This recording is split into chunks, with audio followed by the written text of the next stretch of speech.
Hi, it's Lisa working lakeside at Still Basin today, Fort Pierre, South Dakota. And whenever we are out in this area, this is one of our favorite spots to come, whether we're kayaking, fishing, just hanging out, enjoying the sunset, or like today, it's a beautiful day and we had a few hours to come out. So Alan is going to do some fishing and I want to do the cover design of one of my Bound to Journal journals. So before we left home, I had printed out one of my original Bound to Journal designs, which is a pen and ink sketch of a tree on top of a couple of books and journals. This then I glued onto the chipboard cover, which is our standard journal cover, because we do enjoy it for the natural brown color as well as the ability to embellish and kind of a fun surface. While I'm here looking at this, I knew that the design looked kind of flat. The paper looked glued on, of course, which it is, but I wanted to add a life-size pencil to the design, have it overlap both the chipboard and the white paper, and I wanted to do it in a crosshatch design. So what I did was to use a pencil, just a regular pencil, and draw out the design. You'll notice I have two tools that I go to besides a regular pencil, whatever I have available. I use these mechanical pencils, which I have fancy ones, but I keep the inexpensive ones around, like the one I'm going to be drawing. I also keep a kneaded eraser around, partly because as I'm thinking, I can play with it and soften it. I can point it, and I like how it works on most surfaces. Then I also use a graphing ruler. This one is a 1 by 6 inch, and I like that it's see-through.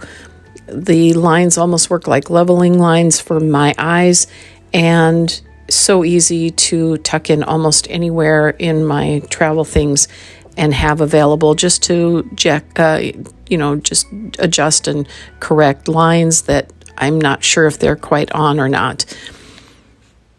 The method I use for drawing, again, starting with pencil layout, then is a black and white appearance because I'm using a crosshatch style, which has a nice texture to it.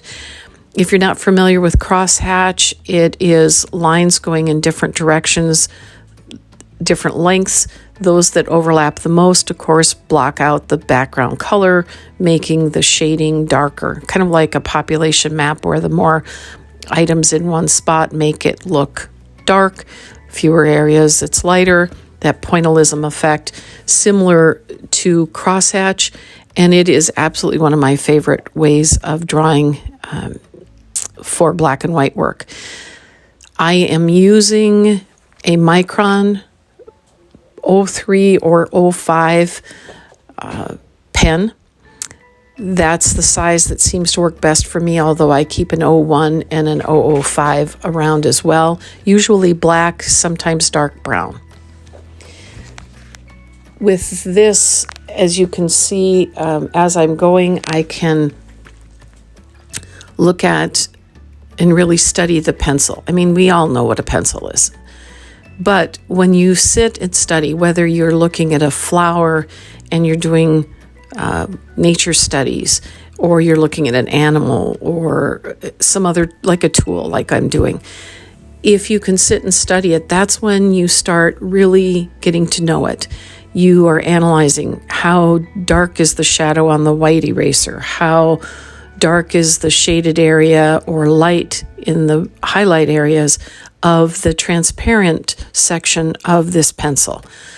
And in the solid opaque areas of it, how big are they? Where's the shadowing? How dark is dark? How light is light? It's a really good exercise and perfect for this setting and this project.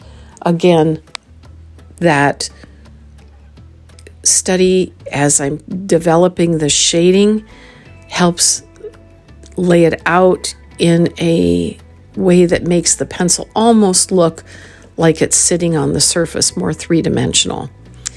You'll also notice that I am going to go around the edge of the white. The white paper still looked just too glued, and I wanted to give that a dimension like a pamphlet or maybe the thickness of a little booklet. Same style, crosshatch, back and forth. So that is what I am working on. This is kind of the style that I like to work in, and how much better, getting sun and being out in nature, it's all win. Thanks again for stopping and visiting and watching, and we'll see you next time. Bye.